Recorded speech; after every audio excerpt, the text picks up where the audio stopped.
How's it going, everybody? Daner here with North Central Coins, and welcome back to another exciting episode of the most rare and valuable coins in Canada.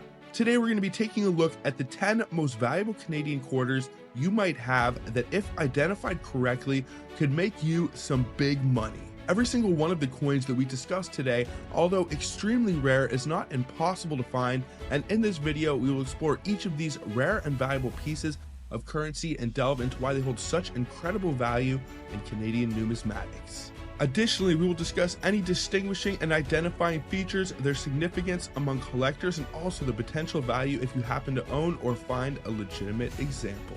Before I do get into this, I would really appreciate if you guys would smash that thumbs up, subscribe if you're new, and also ring that bell notification so you can stay up to date with my new content as it is being released. And make sure to stay to the end of the video if you would like to find out which is the most rare and valuable Canadian quarter that you might have or can find. And then without any further ado, what do you say we get right into it and take a look at the 10 most valuable Canadian quarters worth big money? Let's get it, guys.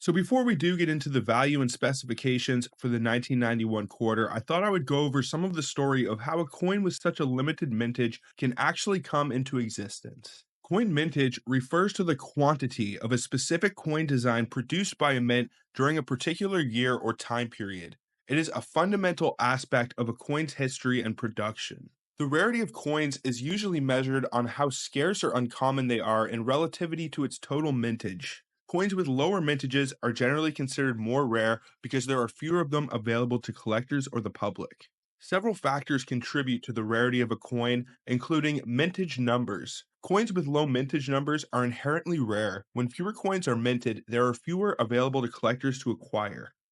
Survival rate. The number of coins that have survived over time also affects rarity. Coins that were well preserved or saved by collectors are more likely to be available today. Melting and withdrawal. Changes in composition or economic factors like the alloy recycling program can lead to the withdrawal and melting of coins. This reduces the number of surviving specimens and increases the rarity of some dates. Coins that have garnered significant collector interest tend to be less common in the market due to collectors acquiring and holding on to them. Rarity is a critical factor in determining the value of a coin. Generally, rarer coins command higher prices in the numismatic market. Collectors and investors are often willing to pay a premium for coins that are difficult to obtain due to their limited availability. The condition or grade of a rare coin can also significantly impact its value. Coins in excellent condition are more desirable to collectors and can fetch higher prices. Usually, coins with low mintage figures will also hold some historical significance. They may mark a special period, event, or a change in coinage history. This historical context adds to their appeal and value. Numismatists value coins that provide insights into the past, and low mintage coins often do just that. Collector preferences can drive demand for specific coins. Coins that are part of a series or set have unique designs or represent specific milestones and are highly sought after.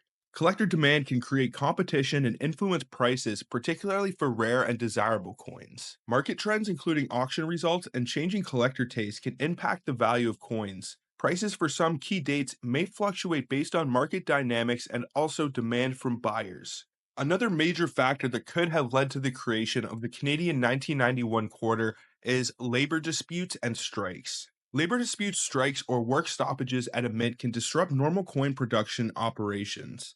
Mint employees, including coin press operators, engravers, and other key personnel, may participate in strikes to demand better working conditions, higher wages, or other labor-related issues. Strikes often lead to production delays, as mint facilities may operate at reduced capacity or cease production altogether during this strike period. This can result in a backlog of coins that need to be minted once the strike is resolved. A strike can directly impact the mintage numbers for a given year or denomination. If the work strike occurs during the planned production window for a particular coin, the mint might not actually be able to produce as many coins were as originally intended. This can lead to a lower mintage for the affected coin. Strikes may also affect the quality of coins produced during and immediately following the strike period. Mint employees returning to work after a strike may need some time to ensure that the coin presses and equipment are operating smoothly, potentially impacting the quality of the struck coins. In the case of the 1991 Canadian quarter, if there was indeed a strike at the Canadian Mint during that year, it could have contributed to the lower mintage of quarters for that specific date. The disruption in production and potential quality control issues may have led to a scarcity of well struck, uncirculated specimens, further enhancing the coin's rarity and desirability. Now, some of the reasons that the 1991 Canadian quarters are considered so rare compared to their counterparts in the similar date ranges. In 1991, the Canadian Mint produced a significantly lower number of these quarters compared to other years. This limited mintage is a key factor in the coin's rarity. The exact reasons for this low mintage are not always publicly disclosed by mints, but there are a few potential explanations. Economic factors. Economic conditions can influence a mint's decision to reduce coin production. In times of economic uncertainty or budget constraints, mints may reduce the production of certain denominations, including quarters, to save on costs. So, foreseeing the production of the 1992 provincial series, they may have actually reduced the size of the production run for 1991 quarters. I don't think they intended to reduce it that small, but that would definitely be a good reason right there. Supply and demand. If there was a surplus of quarters from previous years in circulation and a reduced demand for new quarters, the mint may have decided to produce fewer coins to avoid an oversupply. While the reverse design of the 1991 quarter was not unique or commemorative, it's possible that the Canadian Mint still opted for a lower mintage that year based on their production plans and priorities. Over time, the low mintage of the 1991 quarter gained the attention of coin collectors and numismatists worldwide. The combination of a low mintage figure and the regular design led to increased demand among collectors, further driving up its rarity and value in the secondary market. Many of the 1991 quarters that were minted entered circulation where they endured wear and tear. As a result, finding well preserved uncirculated specimens from that year became increasingly challenging, contributing to their rarity. So, what do you say we go over some of the specifications and give you guys the potential values if you did ever discover one of these in your pocket change or coin roll hunting? So, the Canadian 1991 quarter has a mintage figure of 459,000. It is composed of 100% nickel. It has a weight of 5.05 grams, a diameter of 23.88 millimeters, and a thickness of 1.58 millimeters. The coin was designed and engraved by Dorda Padre Hunt and Ago Aran for the obverse and Emmanuel Hahn for the reverse. The edge is rated, it is magnetic, and it comes in metal alignment as is the standard for most Canadian coins. Now, one of the greatest things about this 1991 quarter is that it is a coin that retains a premium even on the low end. If you find one of these and it's all beat up and been put through the meat grinder and it's at the very bottom of the Sheldon grading scale, you can still get some decent money for it, around $5 to $10, which is a decent profit considering that you only invested 25 cents to find the coin. But when you start to get into the MS region, you start to see some pretty big price jumps. It can be worth around $10 for an MS60, around $20 for an MS64, and all the way up to $120 for an MS66. And this is a coin that's value is only going to go up over time. It doesn't just have one of the lowest mintage figures of any Canadian coin in the last 50 years, but any coin produced in North America, probably within the last 150 years. This is an incredibly rare coin, but it is one that is fairly modern and they are still floating out there. I've known several Canadian coin roll hunters that have found even a few of these in their coin roll hunts, and I know that you can find them in your pocket change too. So it is definitely a good one to keep your eyes out for. And I only see the value going up on these bad boys as time goes on. In April of 1998, the Canadian Mint initiated the Millennium Coin Design Contest, inviting Canadians from all walks of life to contribute their creative visions to a set of 24 commemorative quarters symbolizing each month for the years 1999 and 2000. This ambitious contest aimed to encapsulate Canada's rich heritage and aspirations for the future through numismatic artistry. The designs for the 1999 quarters were intended to reflect upon the nation's past, while those for the year 2000 were oriented towards envisioning its future. Notably, the 1999 coins were inscribed with their retrospective month of issue, whereas the 2000 coins bore thematic labels representative of their themes.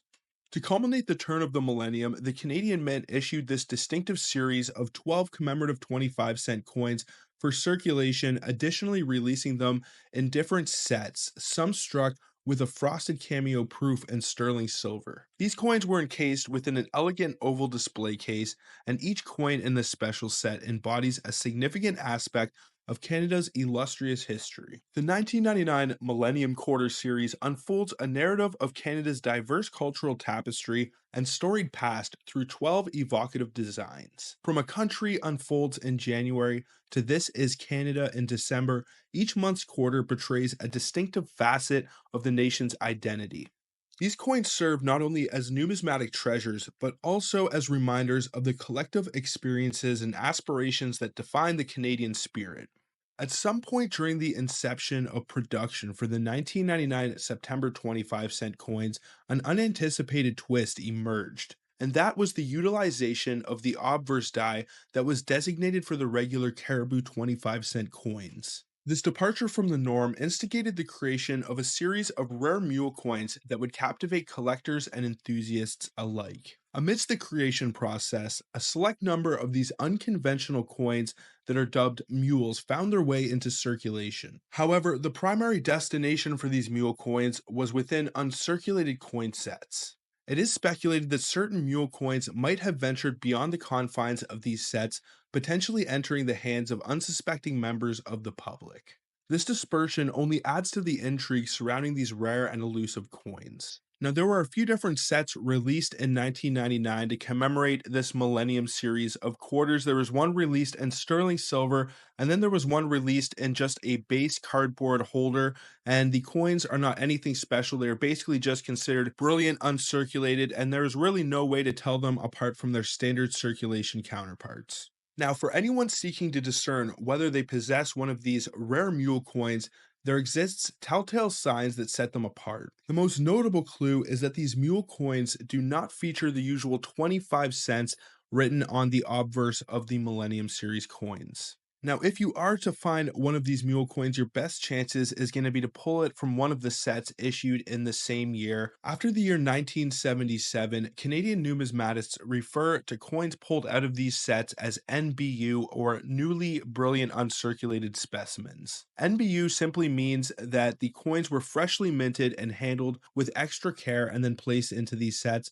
which preserves their pristine condition straight from the mint, but there is nothing that sets them apart from the standard circulation counterparts. But it would seem when it comes to a lot of these Holy Grail mule coins that your best chances of finding them is to pull them out of the sets. And in the case of the 1999 Millennium sets, you want to look for the oval cardboard set that contains the Millennium Series quarters. Now, just because these coins typically originate from mint sets doesn't mean that you can't ever stumble upon one in the wild. There is a small possibility that you could find one of these rare mules mixed in with standard business strikes. Now, how does that happen? Well, mint sets are often opened by collectors eager to examine their contents. Also, sometimes when coin collectors are strapped for cash, they will take their less valuable sets and crack them open and cash them in for face value. And one thing that I can personally attest, which is pretty sad, is I got the 1999 and 2000 Millennium sets when I was a kid. I was only 9 and 10 years old when these sets were released. And at some point when I was 14 or 15 years old, I cashed them in probably to buy some sandwiches or food from the corner store. Now, you would be amazed at the crazy NIFC coins that you can find if you are coin roll hunting, or if you search your pocket change. I have found some that have mintage figures as low as 20,000 and can be worth up to $150. And of all the different coin sets released by the Canadian Mint in the last 100 some odd years, this one has probably been cracked open and spent for their face value the most of just about any other coin series. Now, in terms of this coin's value, I do have some price estimates for you guys, and it is much more valuable than the regular issue 1999 September Millennium Series quarter. If you were to find a regular issue 1999 September Series Millennium quarter, the most that you could get for it is $25 for an NBU 67. If it scored any higher, you might be able to get a little bit more, maybe $50 to $100 if somebody really wants the coin. Now, the September Mule is another Canadian coin that is extremely rare. There's probably only 100 to 1,000 examples of this coin that exist, and its value does not necessarily represent its rarity. If you were able to find one of these in the wild, it would definitely be a pretty profitable find. Now, the price estimates kick in at NBU 64 for $129. And if you were able to find one of these out of a roll or a proof set and it is in pristine condition, it can be worth around $300 for an NBU 67. So if it scored any higher, you could easily be talking a $1,000 coin. And this is another extremely rare Canadian coin that I believe has some pretty low price estimates, and the potential for its value to increase will only go up as more awareness is drawn to it. Now, once again, just to quickly clarify, if you want to identify this rare mule coin on the 1999 September Millennium Series quarter, all you need to do is flip over to the obverse of the coin, and if it is missing the wording for 25 cents, then it has the obverse that was intended for the Caribou quarters, and you have yourself the mule coin. You might as well check every single Millennium quarter that you find, because you never know when you might find a one-of-a-kind coin that could be worth some insane money. Canadian coin errors encompass a fascinating range of anomalies that arise during the minting process, influenced by factors like coin dies, planchet quality, striking pressure, and also mechanical issues. These errors can come in all shapes and sizes in various forms, altering the appearance of the coins. Now, let's briefly go over some of the different errors and how they can affect the value of the coins. First, there are die errors. These errors originate from issues related to the coin dies themselves, and they can include double dies. This happens when the die is engraved with multiple impressions of the design. It can result in doubled or overlapping features on the coin. Strongly double dyed coins, especially if well preserved, are highly sought after by collectors and can command significant premiums. There are also die cracks and clashes. Damage to the dies from overuse or time can lead to distinctive patterns on the coin, such as cracks or clashes. While not generally considered as valuable as double dies, coins with prominent die cracks or clashes can still be desirable to collectors. Planchet errors. These errors stem from imperfections in the coin's blank metal disc or planchet, and these can include off-center strikes, and this happens when the coin is struck off-center where the design is misaligned. This can increase a coin's value depending on the visibility and impact on the design. There are also clipped planchets. This happens when a portion of the planchet is missing. It results in planchet clip, which can also enhance a coin's value. There are several other planchet flaws like lamination or other flaws in the planchet that can affect the coin's appearance and potentially make it more valuable. Striking errors. These occur during the coin press operation process and can include off-center strikes. These are coins with improper centering due to striking errors, and they can become collectible if the error results in a visually appealing and unique design. Overstrikes. This happens when the coin is struck multiple times with different dies. It can create interesting variations and increase its numismatic value. And then last but not least are mechanical errors. Now, mechanical issues within the coin press can lead to errors like machine doubling, where the design appears flattened or doubled due to die movement during the strike. Machine doubling errors are more common and generally have lower value compared to other rare error types. And then there are rotated die errors, which are the errors that you are looking for on these Canadian provincial quarters. Now, rotated die errors on Canadian coins are intriguing anomalies that occur when one of the two coin dies is misaligned or becomes loose during the minting process, resulting in a rotation of the design. These errors can be classified into two main categories: stable rotation and dynamic rotation. Stable rotation.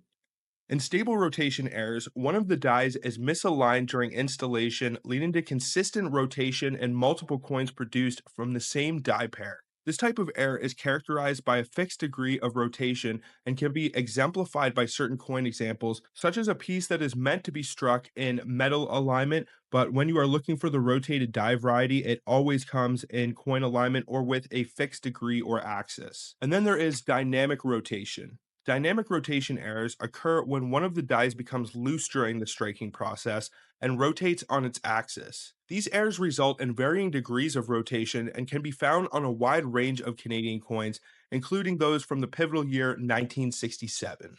Now, how do you calculate the rotation degree of your coin? To determine the rotation degree of a coin, you need to measure the extent to which the one side of the coin has rotated in relation to the other side.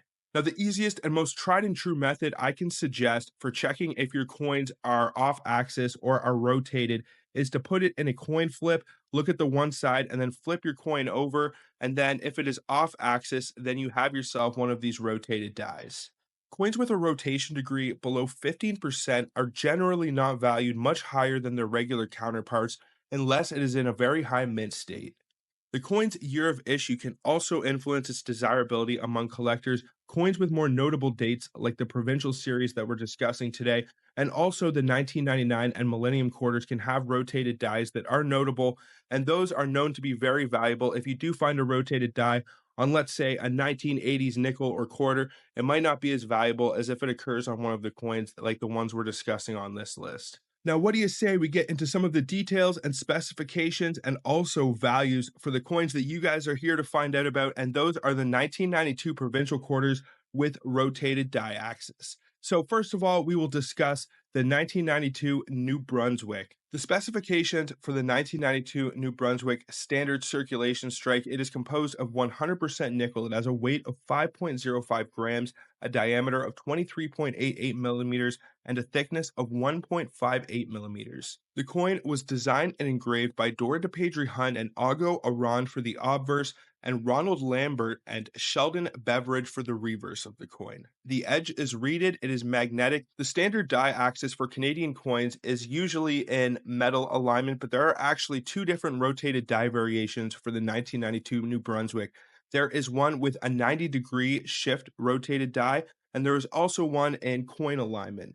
So what I'll do is I'll go through and I'll give you guys the details and the low end values of all of these coins, and then I will tell you guys the values of these pieces if you were to find one and it scores in the MS range. So if you were to find a New Brunswick 1992 provincial quarter and it is in coin alignment, which means it is rotated 180 degrees, it can be worth around $50 for an AU50. Now, the New Brunswick with a 90-degree rotation is not actually listed for values on the low end, but I would estimate that you can get at least as much as the coin alignment, if not a little bit more, because it is pretty valuable in the MS region. Now, next up is the 1992 Northwest Territories. The specifications for the 1992 Provincial Northwest Territories quarter is composed of 100% nickel. It has a weight of 5.05 grams, a diameter of 23.88 millimeters, and a thickness of 1.58 millimeters.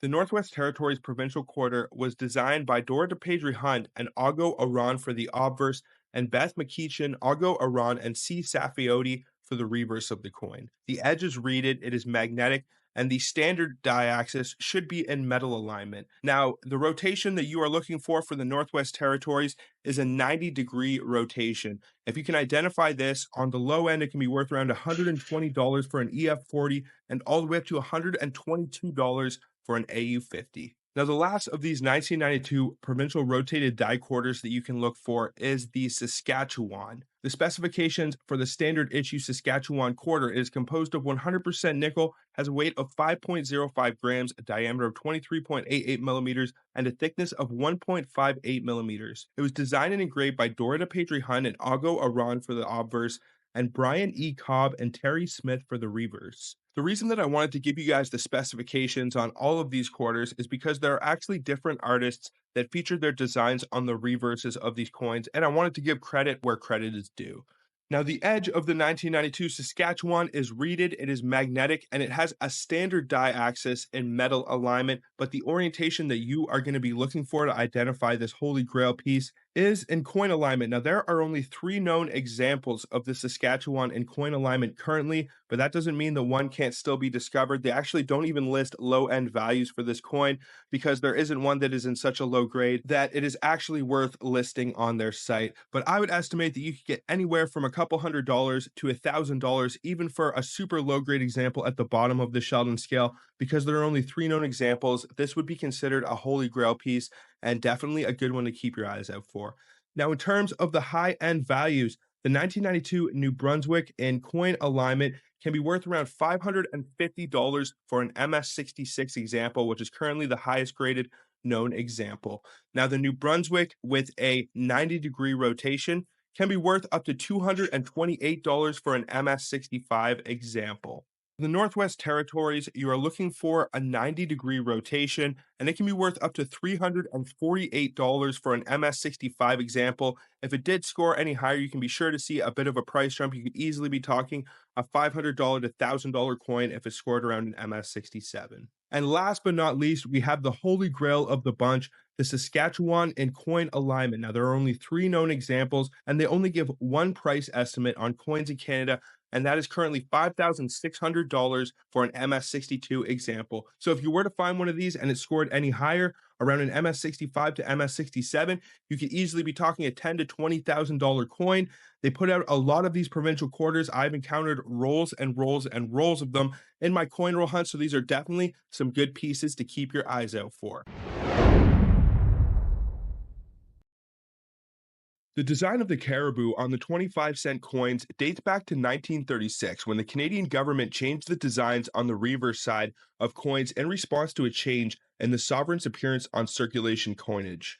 Emmanuel Hahn, a Canadian artist, created the caribou pattern, which was first used in the year 1937. It was briefly substituted in certain years, including 1967 for the 100th anniversary of Canada, where the reverse of the coin featured a Canada lynx or bobcat, and also in 1973 for the 100th anniversary of the Northwest Mounted Police, which featured an RCMP officer on a horse for the reverse, 1992 for Canada's 125th anniversary, and also in the years 1999 and 2000 for the Millennium coin program's winning designs. When the Mint issued the 12 commemorative coins in the year 1992 to mark the 125th anniversary of the Confederation, there was one design for each province and territory that had existed in Canada at that time. These actually served as the basis for the 1999 to 2008 US 50 State Quarters initiative. Each quarter featured a different image on the reverse, which featured a unique design representing each province or territory. Now let's briefly discuss mule coins. A mule coin is not some exotic coin from a faraway nation. Rather, it is a coin that has a peculiar minting fault that makes it extremely unique. Imagine holding a coin that on the face looks to be of one given denomination, but then when you turn it over, the message is entirely different on the other side. It's similar to having a coin that actually serves two purposes. These coins are the result of a mix-up where mismatched dies were used to strike the coin. The term mule actually refers to the fact that these coins are hybrids like a mule or donkey, combining elements from two different coin designs. It's as if the minting process took an unexpected turn, creating an incredible numismatic oddity. One of the most famous examples of Canadian mule coins comes from the Canadian Paralympic series, where the wheelchair curling coin is muled with the obverse of regular Olympic issue quarters. Instead of having the Paralympic privy, the wheelchair curling coin will have the Olympic privy on the obverse of the coin. This unique combination of designs adds a level of intrigue and collectability to these mule coins. And usually, whenever there are unexpected twists in the minting process, it will create a fascinating numismatic anomaly that will attract both coin enthusiasts and collectors alike. Now, even though the wheelchair curling mule is an incredibly rare quarter that can be worth some decent money today, we are actually here to discuss the 1993 mule. Now, to understand how this coin came into existence, we first have to go back into the year 1991.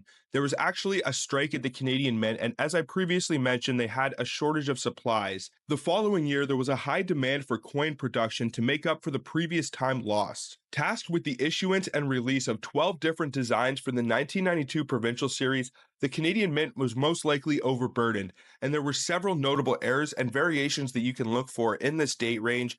But due to all this commotion, it would seem that a few 1993 Canadian quarter reverse pieces were accidentally paired with the obverse dies from the previous year. So to identify the 1993 mule, it is actually pretty simple because it will have the date 1993 and the caribou design on the reverse side of the coin, and it will have the diadem portrait of Queen Elizabeth on the obverse, as well as the double date of 1867 to 1992 underneath her bust or portrait. This is the result of a mix-up where one of the employees most likely forgot to take one of the dies out of the presses from the previous year or run. Either way, this quality control mix-up has opened up the coin heavens and rained down a nice holy grail piece for us to look for.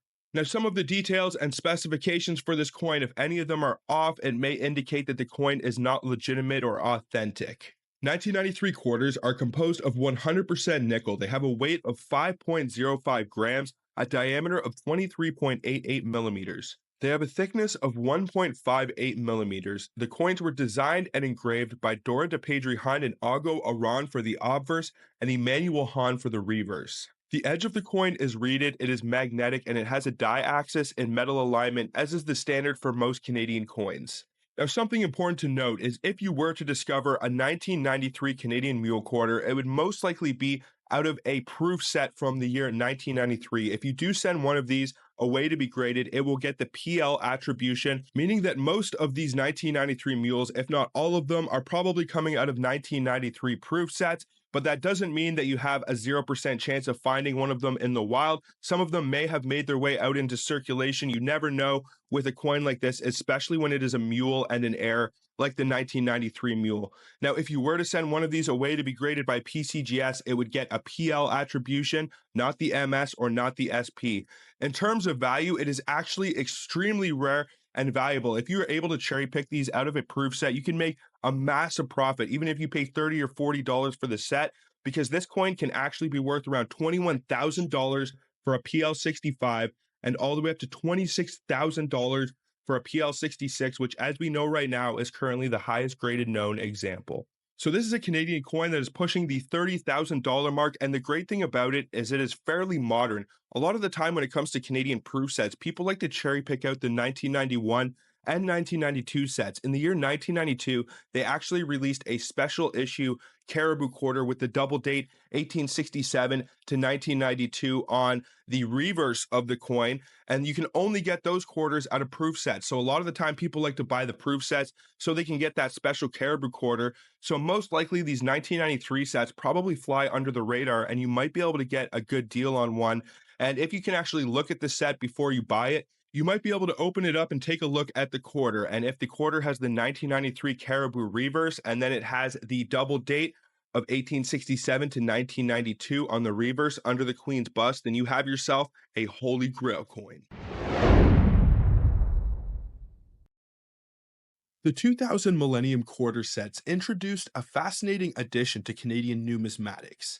They featured a non-legal tender token alongside the traditional coinage. This token boasts a striking design, showcasing a stylized map of Canada on the obverse side, with the reverse side proudly displaying the year 2000 amidst a field adorned with Royal Canadian Mint logos. The inclusion of this unique token adds an extra layer of significance to the commemorative sets and captivates the interests of collectors and enthusiasts alike. During the production of this token, a noteworthy anomaly emerged. The obverse die used for the token that was originally intended for the February 25-cent coin. This unforeseen occurrence led to the creation of a non-legal tender token featuring a denomination but lacking a corresponding date. This particular circumstance adds a layer of intrigue to these tokens, elevating their collectability and value among numismatists and those who seek rare and unusual pieces. For anyone wishing to identify whether their token is this rare mule, there are key indicators to look out for. The obverse of the mule token will bear the inscription 25 cents along with the effigy of Queen Elizabeth. This distinct combination sets the mule apart from the standard tokens, making it highly sought after. The discovery of these mules adds an element of excitement to the hobby and prompts enthusiasts to meticulously examine their collections in search of these elusive treasures. The allure of this mule token lies in its unique characteristics. They serve as a tangible reminder of the intricacies of coin production, showcasing the occasional deviations from the norm that can result in highly prized collectibles. For any avid collector or coin roll hunter, uncovering one of these mules would add a thrilling chapter to their numismatic journey. The value of the non-mule version of the 2000 Millennium quarter set token typically ranges from $3 to $10 when found individually outside of the complete set. However, the discovery of one of these mules, whether obtained through your pocket change coin roll hunting or included in one of these sets, could dramatically alter its worth. Due to the rarity and intrigue surrounding such anomalies in coin production, a mule coin can fetch a significantly higher premium, often reaching up to 10 times the value of the regular issue, depending on various factors such as its condition and the demand from collectors. When assessing the value of a mule coin, its condition plays a crucial role. Coins in pristine condition with minimal wear and damage tend to command much higher prices as they are more desirable to collectors seeking quality specimens for their collections. Coins with noticeable flaws or signs of wear may fetch lower prices, although the rarity of the mule variety still contributes to its overall value. Another big factor that can influence the value of these coins is demand from collectors. Numismatists are often drawn to coins with unique characteristics or historical significance, such as mule coins, which result from production errors. The scarcity of these mule coins is what adds to their appeal, as collectors are willing to pay a premium to acquire these elusive pieces and add them to their collections. Now, the method of acquisition can also affect the perceived value of a mule coin. Coins discovered through chance encounters, such as finding them in your pocket change or while coin roll hunting, may hold sentimental value for the finder and could potentially command higher prices due to the excitement of the discovery. On the other hand, coins obtained through purchase, especially from reputable dealers or auctions, may be subject to market pricing based on factors such as its condition and also the demand. But this is a rare mule that most people do not know about, and it is sure to see an increase in value as time goes on and more people become aware of it. The value of a mule coin from the 2000 Millennium quarter set can vary greatly depending on its condition and the circumstances of its acquisition. While the non mule version of this coin may have a modest value, the discovery of one of these mules can significantly increase its worth, with prices potentially reaching up to $100 to $500 for a high grade specimen. Now, there is not a set price or value currently for this coin, so it is pretty much a case of it is worth whatever you can get somebody to pay for it. But if I ever found one of these in my pocket change or coin roll hunting, even if it wasn't in the greatest shape, I still wouldn't let it go for any less than $50. So once again, to be able to identify this coin, you want to look in the 2000 Millennium quarter set, and the obverse of the coin should feature the typical stylized map of Canada, while the reverse should actually have Queen Elizabeth and the denomination of 25 cents. So technically, there will be two obverses on this coin.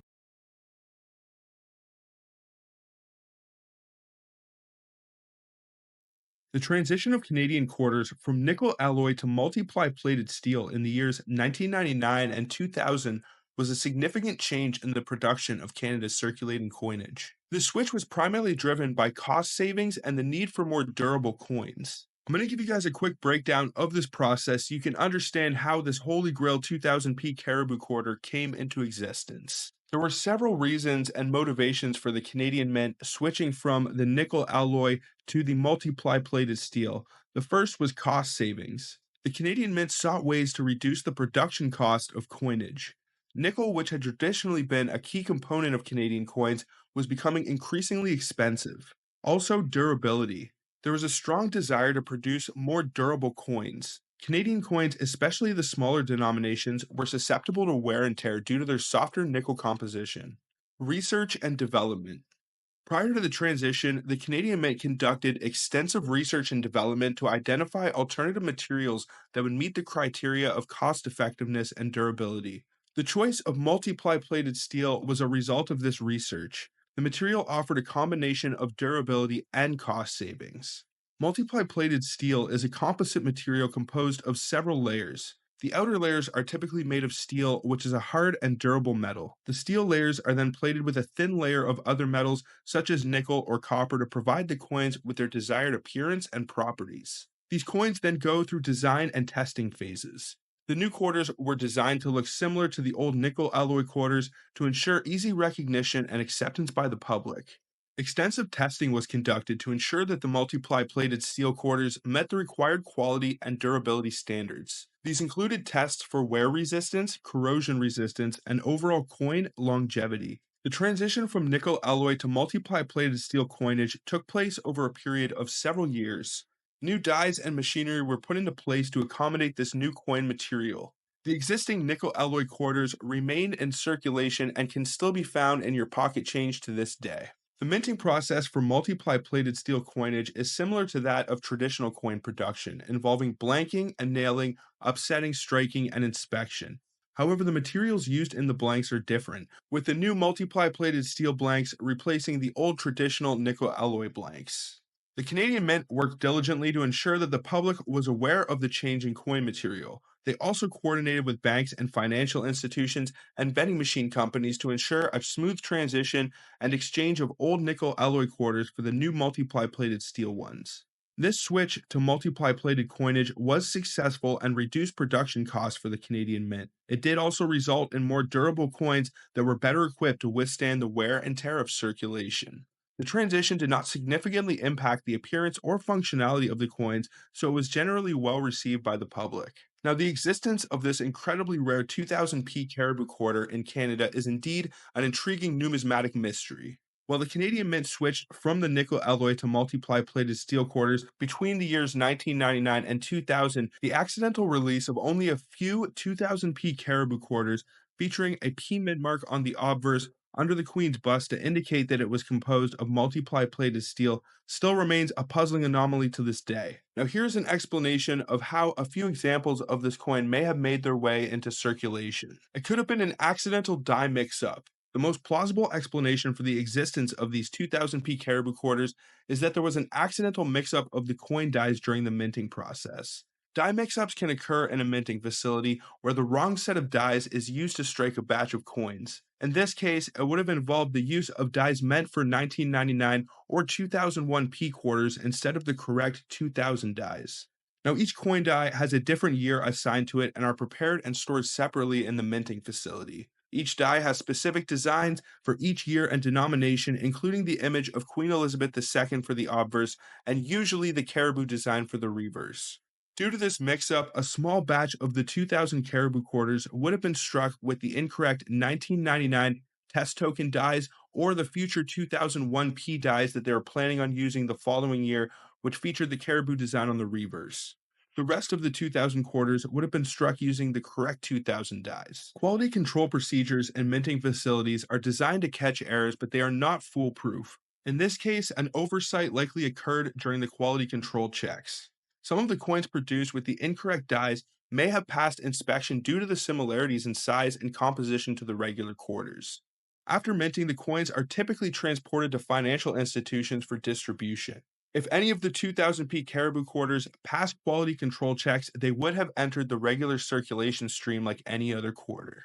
Now, another large possibility is that some of these quarters may have made their way into pocket change or circulation from being issued to vending machine companies. To ensure a smooth transition and to avoid disruptions in vending machines and coin operated devices that accept quarters, the Canadian Mint needed to guarantee that the new multiply plated coinage would be compatible with these machines. To test the compatibility of the new quarters with vending machines, the Canadian Mint produced a batch of test coins or test tokens with the new composition. These test coins were initially struck with the same design as regular quarters to resemble the appearance of circulating currency. Eventually, the Canadian Mint distributed these coins to vending machine manufacturers and companies that operated vending machines across Canada. The companies used these test coins or tokens to calibrate their vending machines and ensure that they would accept the new quarters without issue. So it is definitely possible that some of the 2000p Caribou quarters could have made their way into the hands of vending machine companies who could have then held on to them or then passed them down to relatives. Now that you guys have some information on how this coin came into existence, to identify it, basically it looks the same as just about any other regular Canadian quarter. It has the Caribou on the reverse, but if you flip it over to the obverse, you want to look for a little P mark or mint mark under the Queen's bust to indicate that it is made of multiply plated steel. If you can find this mint mark on a 2000 reverse Canadian quarter, then you have yourself a holy grail coin. Now, from the information that I came across, currently there are only two known examples of the 2000p Caribou quarter, and you can get around $36,300 for an MS65 example. So if you did find one of these and it was all beat up, worn, and been through the meat grinder, so even at the very bottom of the Sheldon scale, you can still expect to get a couple $100 or maybe even a couple $1,000 for this coin because it is so rare and there are so few of them that exist. And even though it may seem highly unlikely that you could ever stumble across one of these coins, crazier things have happened. I have met coin roll hunters that have had some crazy finds. I'm talking entire boxes of silver quarters and even better. So always keep your eyes open because you never know what you can find in your pocket change. The reverse of the coin was designed by Walter Ott, an Austrian-trained master engraver, artist, and designer who worked at the Royal Canadian Mint in Ottawa. The design shows a constable holding a bamboo-shafted lance carried by members of the RCMP on horseback. The Royal Canadian Mounted Police's horse breeding program began in 1939.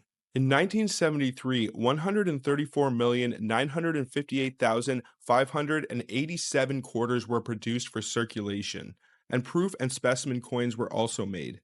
The design was changed up from a Caribou to the Mountie design, and the obverse die was retooled to ensure proper metal flow. The size of Queen Elizabeth II's obverse portrait was reduced to achieve fine details on the reverse, and the ornamental beading on the obverse was also modified. Virtually all of the 1973 RCMP Centennial Canadian quarters were struck with the smaller busts on the obverse, but a small amount of the coins were produced with the obverse of 1972, creating the two varieties of the small and large bust. The amount of coins with the large bust does not exceed 10,000 according to the Charlton and PCGS guides and website. When the dies were retooled in 1973, it resulted in a smaller portrait of Queen Elizabeth II on the obverse of the coin, with greater refinement to her hair detail. Another way to differentiate between the large and small bust quarter is by the placement of the beads and the top of the letter A in Regina. The large bust quarter has beads that sit close to the rim, and the top of the A points directly to a bead, while the small bust quarter has beads set farther from the rim, and the top of the A points at a spot between two beads. The size of the bust and position of the head on the coin are extremely important details. On the large bust, the beads will appear to touch the rim of the coin, while there is space between the beads and the rim on the small bust quarter. If you're still unsure, one of the best ways is actually to compare it to a 1972 25-cent coin, which will have the large bust and bead arrangement as if it were the 1973 large bust. Now we'll get into the specifications and value of the 1973 Mountie quarters. They are composed of nickel. The monarch on the obverse of the coin is Queen Elizabeth II. It has a weight of 5.1 grams. They have a diameter of 23.8 millimeters, a thickness of 1.6 millimeters. The coin is in metal alignment, as most Canadian coins are, and the edge of the coin is reeded. Now, the Canadian 1973 Mountie quarter comes in all three of the different Canadian finishes that were offered at that time. It comes in a business strike, which will get an MS designation. It comes in a proof strike, which will get the PL designation, and also a specimen, which will get the SP. Now, depending on the finish of the coin, it will heavily affect the value. The business strike is the most valuable of the bunch, but the other ones are quite valuable as well, and it's definitely a good idea to keep your eye open, especially at flea markets and if you're buying coins in an estate sale or maybe in a lot on eBay. So in terms of value, the 1973 small bust business strike is worth around $1 for an MS60, and it can actually be worth all the way up to $61 for an MS65. Now, that is for the small bust quarter.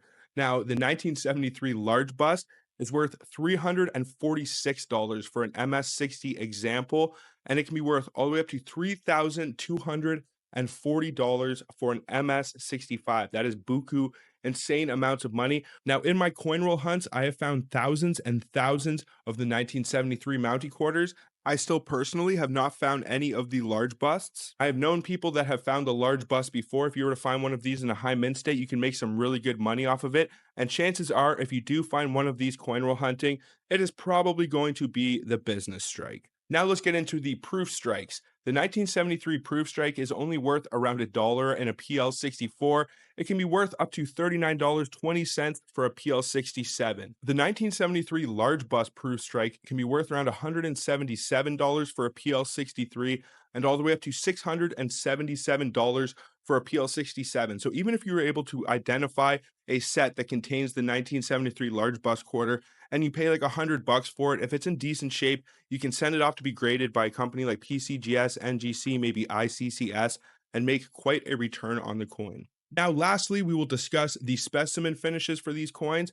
First, the 1973 small bust. It's worth around $1.94 for a specimen 66, and it can be worth all the way up to $14.70 for a specimen 67. The 1973 large bust specimen can be worth around $173 for an SP64 and all the way up to $539 for an MS67. Now, I've actually owned 1973 specimen sets. You can usually pick them up from your local coin shops for a pretty decent price. I'm guessing that they have probably done their due diligence and checked for the large bust already, so your best chance of finding sets that may contain the large bust quarter are probably in flea markets, estate sales, or maybe in a lot on eBay or Facebook Marketplace. So to start this off, we need to begin with quite the mouthful, which is Georgius VI Gratia Rex ET India Imperator. Yes, quite the tongue twister, right? Well, this translates to George the Sixth, by the grace of God, King and Emperor of India. Quite the royal title, if I do say so myself. But hold on to your top hats because this phrase had to go. Why is that, you ask? Well, in the year 1947, India said cheerio to British rule and gained its independence, becoming the Dominion of India and also the Dominion of Pakistan. During this time, the once mighty British Empire was experiencing a rapid transformation as its colonies sought self governance and independence. The departure of India from British rule marked a significant turning point in history, symbolizing the end of an era for the empire. Coins were still a necessity, though. They decided to produce 1947 dated coins while waiting for the new tools and matrices from the Royal Mint. But here's the twist. They actually added a small maple leaf next to the date to signify that these coins were actually minted in 1948. Very sneaky, eh? A numismatic nod to the changing times. Now, there are very few coins in the world, like the Canadian 1947 dated coins, that have nearly as many varieties. Now, let's talk about the silver dollars. The silver dollars come in two different varieties, the blunt 7 and pointed 7 for the silver dollars, and several other errors or varieties you can look for. And then there are the 1947 1 cent coins or pennies. These exist in two different varieties, the blunt 7 and pointed 7. The blunt 7 is the scarcer of the two in the world of numismatics. Scarcity means value. It's like finding the golden ticket in a sea of regular chocolate bars. Now, the Canadian half dollar does not want to be left out of this 7 party. It also has several different varieties for the 7, the curved left 7, and the curved right 7. These variations in the design of the 7 on these coins may seem insignificant to some, but for collectors, they can make all the difference in determining the value and rarity of a particular coin. The hunt for these unique 7 varieties add an extra layer of excitement and challenge to the world of Canadian coin collecting. Now let's fast forward just a little bit into the year 1948, when the new tools and matrices from London finally arrived and the Maple Leaf coin's reign came to an end. The new inscription, George VI Gratia Rex, which stands for King George VI by the grace of God King, took center stage on the obverse of the coin. This is a clear example of how all coins are not created equal. The silver $1 and 50-cent coins from 1948 became unicorns of their time. Why, you ask? Well, those change tools and matrices from London took their sweet time to arrive, and production started fashionably late. It's like waiting for your favorite artist to drop a new album. The anticipation is real. When the coins finally hit circulation, collectors and enthusiasts eagerly sought them out, creating a frenzy in their numismatic community.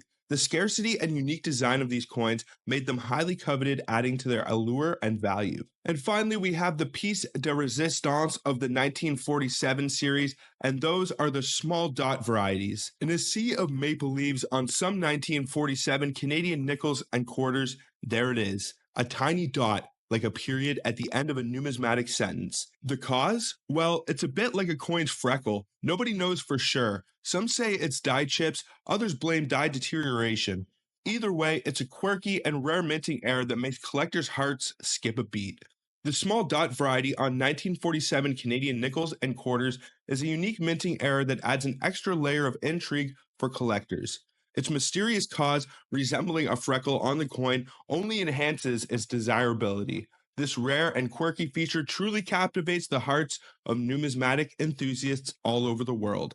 Now, what do you say we get into the specifications and values for the 1947 dot coins, starting with the nickels?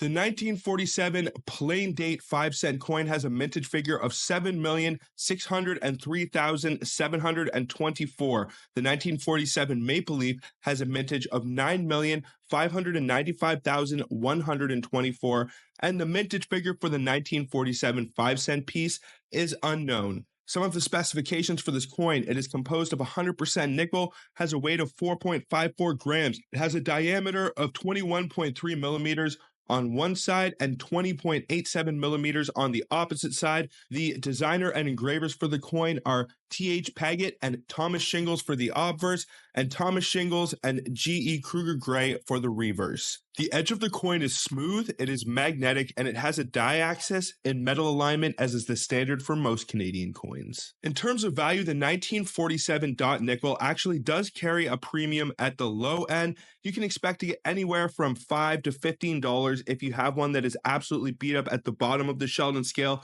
so that would be considered an AG3. When you get up to the VG8 territory, it is worth around $27.80, and it can be worth all the way up to $165 for an AU50 example. When you start to get into the MS territory, it can be worth around $270 for an MS60. It can be worth $455 for an MS63, and all the way up to $2,850 for an MS66, which is currently the highest graded known example. If you were to find one and it scored a little bit higher, so we are talking MS67, you could easily be talking a $4,000 or $5,000 coin. Now let's get into the 1947 25 cent coin. The mintage figure for the 1947 plain date 25 cent is 1,524,554.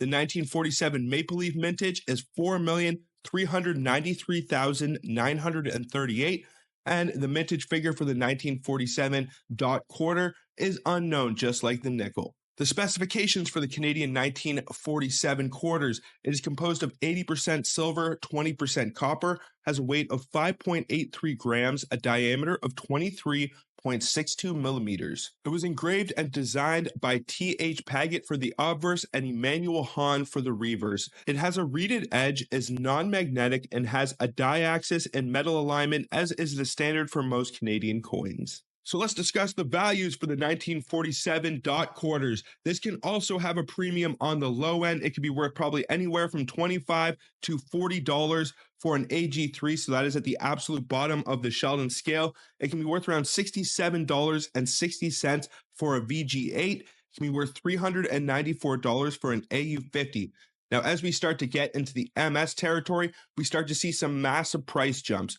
It can be worth around $624 for an MS60, $1,200 for an MS63, and $4,590 for an MS65, which is currently the highest graded known example. If you were to find one of the 1947 dot quarters and it did score any higher, then you could be sure to see some massive price jumps. We could easily be talking a $15,000, $20,000 coin if it hit the MS67 mark. Now, once again, to identify these coins, basically, you want to look to the bottom right-hand side of the 7 in the date 1947. And if there is a small dot in place of the maple leaf, then you have one of these dot coins. You have to be very thorough, because the maple leaf, if it is worn down or faded, can appear like the dot. So you definitely want to get a microscope and check it under there, or at least zoom in very close with your phone. And then you want to get a second opinion before you actually do show it to anyone or try to sell it, because chances are it is probably a 1947 maple leaf. But these things are out there, and you do want to know how to identify them and what to look for.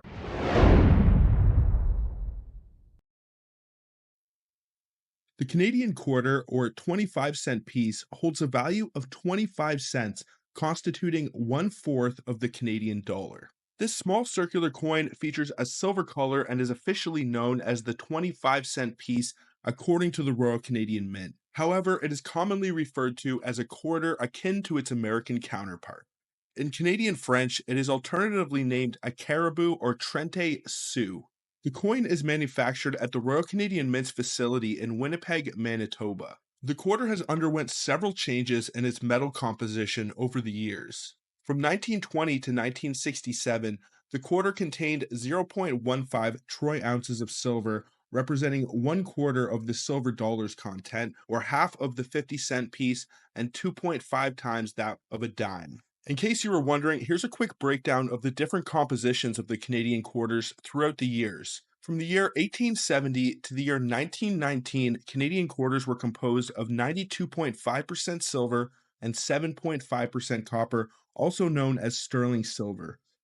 From 1920 to 1967, they were composed of 80% silver and 20% copper, with half of the quarters in 1967 being struck in 80% silver and half being struck in 50%. In the years 1967 and 1968, they were composed of 50% silver and 50% copper. In the year 1968, half of the quarters were composed of pure nickel.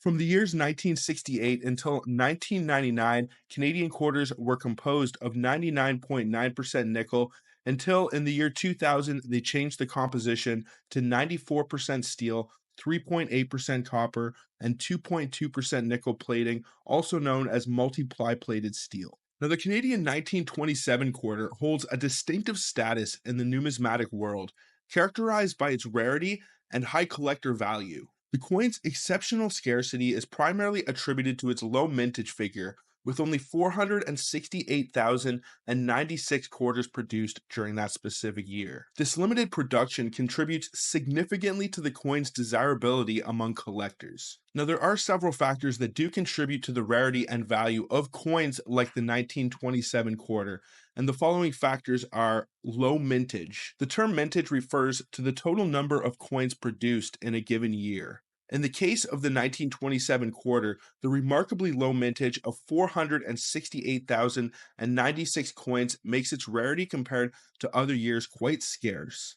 Coins with lower mintages are often considered much more valuable and rare due to their limited production run. Also, historical significance.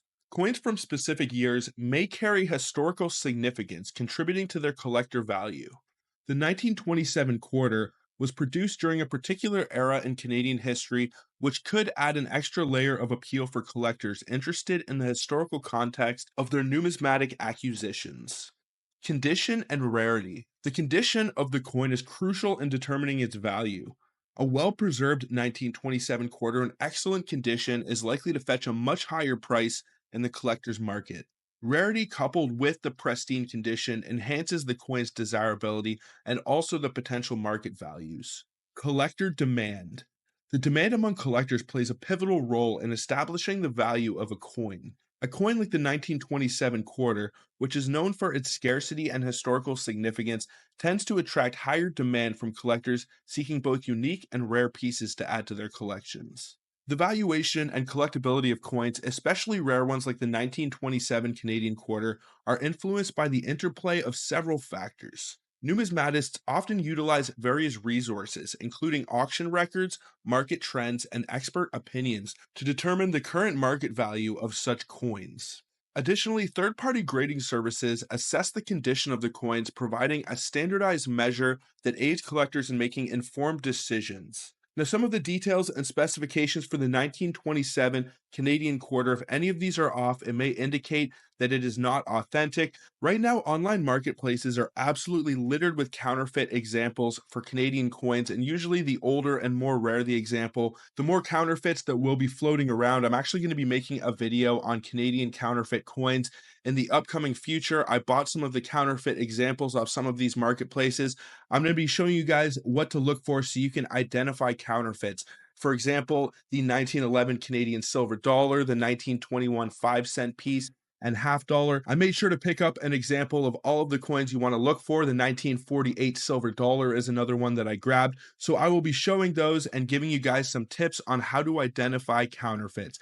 But some of the specifications for the 1927 Canadian quarter. Now, the mintage figure, as I mentioned before, is 468,096. Now, that is an extremely low mintage figure, especially for quarters. There aren't too many Canadian quarters up until the year 1991 that have a mintage figure that low. So that is probably why this coin has such an extreme premium and can even be worth some good money on the low end. That is the reason that I wanted to make this video, is there aren't too many Canadian coins that are actually worth a lot of money in a low grade condition, but this is one that you can look for that is worth some decent money, even if it is beat up and worn. Now, some of the details for this coin: it is composed of 80% silver, 20% copper. It has a weight of 5.83 grams, a diameter of 23.62 millimeters. The coin was designed and engraved by Sir E.B. McKennell for the obverse and W.H.J. Blakemore for the reverse. The edge is reeded, it is non magnetic, and it has a diaxis and metal alignment, as is the standard for most Canadian, Australian, and British coins. Now, the values for the 1927 Canadian quarter, you don't need to identify any heirs or varieties. You just simply need to find the date of 1927 on your Canadian quarter. And if you can identify that date, it can be worth some pretty decent money, even on the low end of the Sheldon scale. It can be worth around $40 for a VG8 example.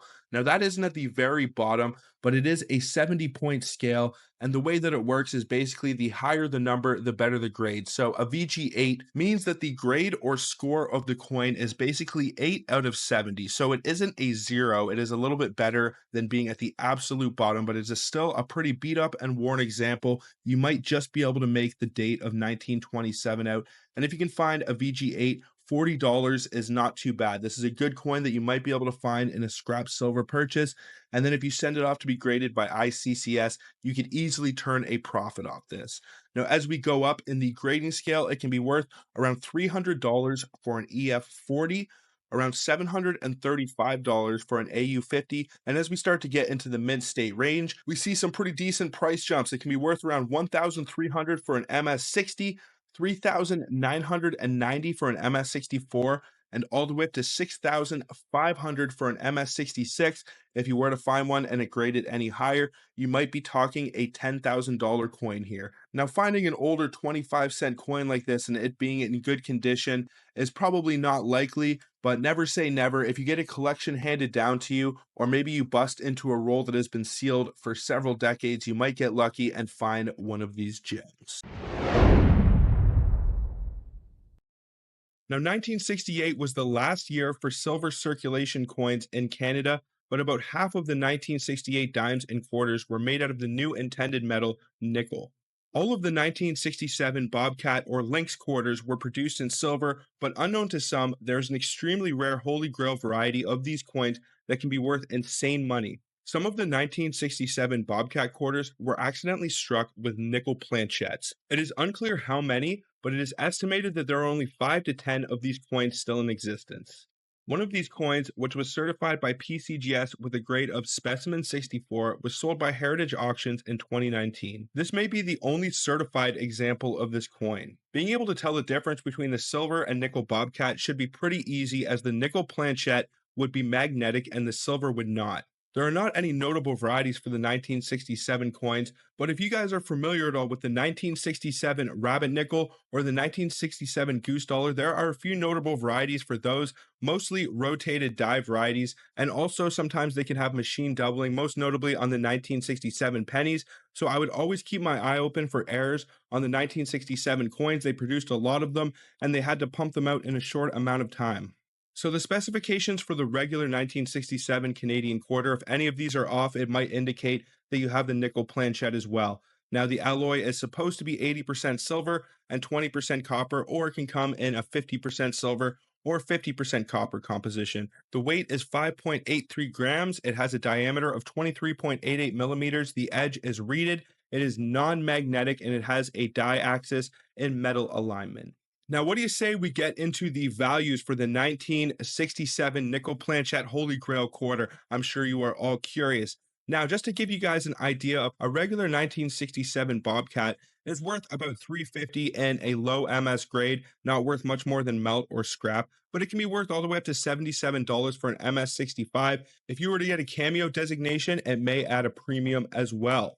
Canadian 1967 coins were also released in proof-like and specimen sets, and the Canadian nickel planchette Bobcat quarter actually has a specimen designation, meaning that most of them were probably pulled out of specimen sets. Most of the Canadian specimen coins and sets produced before the year 1970 are extremely rare and valuable, but Canadian 1967 specimen sets are not quite as rare as the other ones produced before the year 1970. The pro is they did come with a gold coin, and if you purchased it back in the day, it was not a whole lot of money to buy the set, and you would have made a huge profit. But if you want to buy the set with the gold coin, you're looking at least $1,500 to $2,000, especially if you are actually paying gold value for the coin itself. but the other commemorative coins inside of the set are not that rare. The only way the other coins in the 1967 specimen sets can have an extreme premium is if they come with a very nice cameo on them. But a lot of the times the coins were toned in an undesirable way, which takes some of the value away from them. But just to give you guys an idea, the 1967 Canadian proof-like Bobcat quarter, the proof-like sets are very common as well. Usually you can pick those up for pretty close to spot price, but it's worth around $6.60 for a proof-like 63 example, so not worth much more than melt. And it's worth around $44.10 for a proof-like 66 example. And then we have the regular specimen 1967. Now, this is worth around $8 for an MS63. It can be worth all the way up to $47 in the high SP range. And it is not super valuable if it gets that cameo attribution. It might add a slight premium, but they are not super rare for the proof like and specimen 1967 Bobcat quarters. But last but not least, we have the extremely rare Holy Grail 1967 Bobcat quarter struck on a nickel planchet. Now, the only example we know that is graded currently is an SP64, and it sold for 3,800 US dollars in 2019 in heritage auctions. That is some crazy buku money, and it is a good variety to look for. Even though they're in specimen sets, you never know if one of these maybe made their way into circulation. And if you are an avid collector and you like to visit coin shops or flea markets, definitely keep your eyes out for 1967 specimen sets, and you can probably tell the Bobcat quarter apart from the others because the others will be in silver composition, and I'm sure the Bobcat quarter will look a lot more dull than those ones.